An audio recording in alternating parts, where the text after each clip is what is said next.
नमस्कार माझ्या शेतकरी मित्रांनो.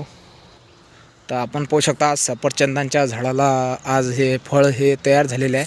म्हणजे अजून झालेलं नाही, म्हणजे जाडसर हे झालेलं आहे. तुम्हाला दाखवतो मी कसं झालेलं आहे ते. हे बघा, आपण पाहू शकता मित्रांनो. हे बघा, अशा प्रकारे झालेलं आहे प्रत्येक ठिकाणी. हे बघा, इथं पण झालेलं आहे प्रत्येक ठिकाणी. आणि ज्या झाडाची आपण जिथं छाटणी केलेली आहे तिथंच हे झालेले आहेत.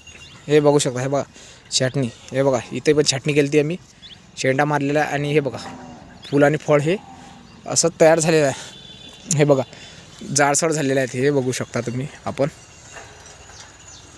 हे बघा मित्रांनो, पाहू शकता तुम्ही प्रत्येक ठिकाणी आहे मित्रांनो. असं नाही की मी तुम्हाला खोटं सांगत आहे. तर आपण पाहू शकता मी या शेतामध्ये कामाला असतो. आणि हे बघा पांढरे आणि गुलाबी कलरचे फूल आहेत. हे बघा प्रत्येक ठिकाणी हे झालं तयार आहे.